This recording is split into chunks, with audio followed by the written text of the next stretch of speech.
Hey, y'all, this is Ronnie Dale Martin Jr., and I gotta tell you, man, this Radio Free Radio thing is quite awesome. And since I spent all my money on steering wheel covers and Marlboros, I need you guys to donate $1 over at Patreon. That site is patreon.com/Radio Free Radio. If you ain't heard about it, you need to get on over there and give your $1. On RadioFRadio.com. Take 16.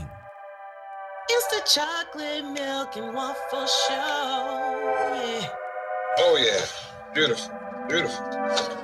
Let's get it on. Who are these guys? It's my theme music. Every good hero should have some. Hey, welcome in. Here on Radio for Radio. Go tell a friend. Went to Raleigh, Georgia. Bring them in. We got so many things to talk about, so let's begin. Putting the highlight on local life on Thursdays, 8 at night. Hope you feeling alright, cause tonight we gon' get you right. Yeah, show you right. We gon' laugh, joke, talk, rinse, repeat. We gon' keep it real chill, plus get deep. Ain't no topic off limits, no knock off a gimmick. 10 times out of 9, you'll be fine when we finish. We get talented, hard to get artists to target that audience. Talk accomplishments of those who get no acknowledgement. The studio be hot in the summertime, studio be cold in the winter. And know the chair a bit dusty, it be a throne we enter. Have a seat with us, chocolate milk and waffles, come and eat with us. 2 whole hours, turn your speakers up. And before we get it started, just repeat it thus. It's old chocolate milk and waffle show. It's the chocolate milk and waffle show. We got George, we got Terrell, we got milk, that's chocolate. We got beautiful buttery waffles, just the way your mama used to make them. Crazy, crazy, crazy show. That's what it is. Okay. Hello, Internet. We are back with another action-packed episode of the Chocolate Milk and Waffles Show. Solo edition, it's just chocolate milk tonight. Waffles is off fighting crime in the form of a fever. So love and shout-outs to Terrell, who couldn't be with us this evening. However, it is the last Thursday of the month, and everybody knows what that means. It's time for another round-table discussion. And I know you're probably asking yourself, but George, the table is clearly a rectangle. That's not what that means, and you're an idiot. So we're going to move on. Welcome to the Chocolate Milk and Waffles Show. We have Terrell's questions. Again, I am not privy to them. I do have them in front of me. I will be reading them, but I haven't read them yet. So I'll be answering the questions just along with everybody else. Can we hear you? Are we hearing pretty clear? I feel a little low. Maybe it's just me. Maybe it's because I'm wearing a Scully. Yeah, there we go. It was a Scully. And we're good to go. So on my left, we have Steph Love of Last Tuesdays. Hello, Stephanie. Hello. Hello. Thank you for being here. I'm happy to be here. Thank you for having me. Absolutely. And on my right, we have Capri. What's up, what's up, what's up? All right. One at a time, let's do a little quick intro about what you got going on. Maybe hit us a little bit of the news last Tuesday. Okay. All right. So to the internet land, those who tuned in and don't know who I am, my name is Stephanie Lask. I go by Steph Love. I'm 1/5 of the organizers of a group called Last Tuesdays. We put on a showcase every last Tuesday of the month. We have a new location, Buco in Virginia Beach. That is across from Green Run High School, if you know anything about Virginia Beach. That's the old stomping grounds. It's old stomping grounds, right? So pretty excited. First show of the year is going to be January 31st. We have a new format. I'm going to go ahead and announce it. Format. We're going to be doing an hour-long open mic. So hour-long open mic. So if you're trying to come spit, real quick, or just do a song, or you got some jokes, or I don't know, you want to dance or whatever is cool. If we can fit it in the hour, we will do it. That's what's up. And we're going to be featuring just 3 artists, and it's still the same, all proceeds made at the door go back to the artist performed. So we do this for the artists. We're glad to be back. And so. That's what's up. Congratulations. Thank That's good. you. I'm excited about the new format. Yeah, That's dope. yeah. And I'll be hosting it. So I'll be hosting. Just about to ask. Yeah. So I'll be hosting the open mic. It's like a power hour, hurry up. Get on and get the hell off. No, I'm just kidding. I mean, sometimes you got to be like that. You got to be like, all right, chop, chop, chop, chop. Let's chop, go. chop. you got a little bit of time. But yeah, so that's Wonderful. That's all Yeah. exciting news. I'm excited to hear that. That's real. Yeah. And on my right, we have Capri. Welcome, Capri. Thank you for being here. It's a pleasure, George. Thank you for having me. It's an honor and it's a Absolutely. blessing. Why don't you tell us a little bit about yourself and what you do? Well, my name is Capri, and I'm the CEO of a company called That's Glue Baby, where glue stands for is God loves unconditionally everyone, and it's our duty to give love unto everyone. So I definitely like to meet people exactly where they are and give love to them where they are.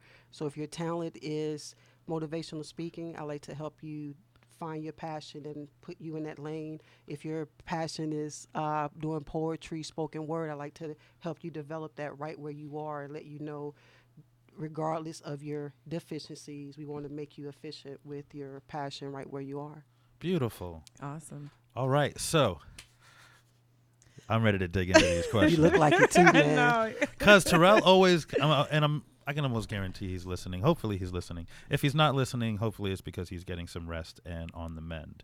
However, I haven't read the questions. He always comes up with some, they can go from like, so how do you feel about the 2016 election to if you had a pet alien, what would you name it? Like it could go any which way. So here we go.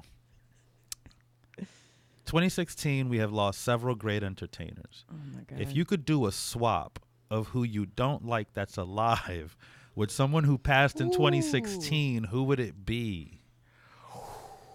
I'm about to start fights. All right. It's about to be a Okay. problem. You want to start this off? No. I just know that it's about to be a problem. I'm gonna answer last. I'm the host. You guys are my guests. Okay, so I want to trade. I want Prince back. Okay, Yes. that was mine. That was mine. Yeah. Okay. I want Prince back, and 2016 can have Trump, like straight up. Oh, all day long. All day. All day long. Wow. Honestly, now I don't know. No pun intended. I don't know if I can trump that. That was, yeah. Like straight up. Bye, Okay. Trump. Yeah, deuces. That's a hard follow-up, man. That's a tough question. Because she took exactly my answer. in the meantime, while we're thinking about this, because I think I need to let it stew for a little bit. Let 2016. We lost a lot of people. a lot of people, lot but of people. there's a very logical reason behind why it feels like we're losing so many Yeah. more celebrities. Mm-hmm. It's the baby boomers. Mm-hmm. You know, there were more of them created. So since there was such a boom in population during that time period, it would just make sense that more of them would become celebrities than other generations produced celebrities. Right.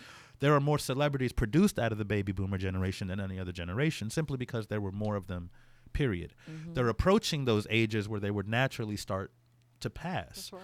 So while it may seem like 2016 is just taking all our heroes, they're just reaching those ages where we're losing them.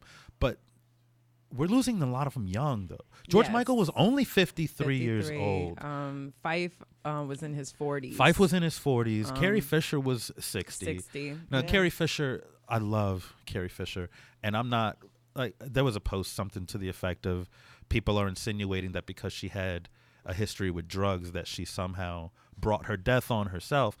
But obviously the fact that she did do so many hard drugs in her Yeah. youth probably didn't make it easier to Right. combat this. George Michael, too. George Michael Yeah. too. Yeah. I mean, A number celebrities of in them. general, Yeah. though. Yeah. I mean, it's kind of Yeah. they kind of go hand in hand, the celebrity and drug usage. Because I had this conversation with Eric in the car one day. We see these celebrities and they touch our hearts with their art, and we connect with them. That they become our gods of Olympus of sorts. That's right. And we very easily forget that they're people just like us. And in many cases, probably under a lot more stress, simply because, you know, we see them on TV and on red carpets and they're smiling and everything's great. They're acting then too in a lot of cases. Yeah. A lot of we these don't people know have, what's happening. yeah, you don't know what's going on behind the scenes. They're people just like us and fighting. I mean, we're artists, and as artists, we tend to be emotional. That's real. And succumb to depression for a lot of us. So it would only make sense that just because they're famous doesn't mean that any of that goes away. I just posted about that same Yeah. exact thought that in my world, I'm even trying to do my best to relax a little bit here and go with the flow and have a good time and be loose. In my world, it's we're a little bit more serious in a way of teaching people to take advantage of the moment now. And no one is different than the next. So I wear blood red because we all bleed the same blood, which means if you're infected with HIV/AIDS, I'm affected. But beyond that, at the end of the day, no one person is greater than the next, and we all bleed the same blood Right. of God. So why should we put a celebrity on a higher level than any of the three of us sitting Exactly. here, those Right. young guys that were Right. killed overnight, shooting each other, what have you. And it definitely touches my glue heart that we happen to put people here. Oh, she died this. Oh, she died that. What about us everyday people, Yeah. what we're going through or what have you? Well, I mourned Carrie Fisher. I'm hurting over Carrie Fisher. You know, Carrie Fisher, while struggling through drug use, was very vocal about depression and mental illness That's right. at a time when it was not okay to be open about mental illness. So for somebody who's dealt with depression and who suffers from depression, she indeed was a hero for me. She wasn't just Princess Leia. She wasn't just an actress. Right. So you never mind the fact that I bleed rebel blood. I am Star Wars. I love Star Wars. I was 4 or 5 years old when my dad took me to go see Empire Strikes Back in the theater. I remember that experience. I clearly not old enough to quite understand what was going on, but it was pew pew pew, and it was good enough for me. So